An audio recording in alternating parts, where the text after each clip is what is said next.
শাকিব খানের মাথায় হাত, লজ্জার হারের পরে লজ্জায় মুখ লুকিয়ে যা বললেন শাকিব খান।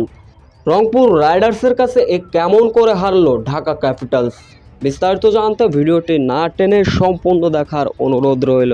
ঢাকা ক্যাপিটালসের একাদশে বড় পরিবর্তন হলেও বদলালো না ঢাকা ক্যাপিটালসের পারফরমেন্স।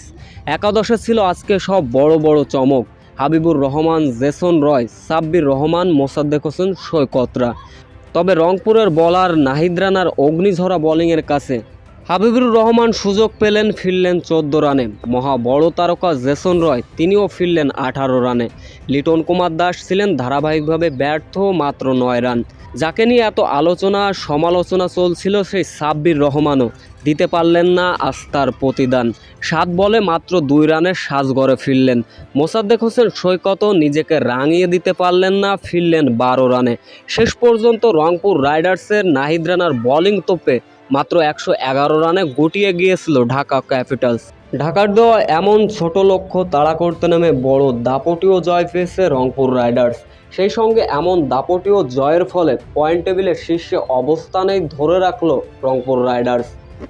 এদিকে লজ্জার হারের পরে মুখ খুলেছেন শাকিব খান। তিনি বলেন, আমাদের ব্যাটারদের দিয়ে আর কিছুই হবে না। আমাদের এখন উপেক্ষিত ধারাবাহিকভাবে পারফরমেন্স না করতে পারলে আমরা আগেভাগেই বিদায় নেব।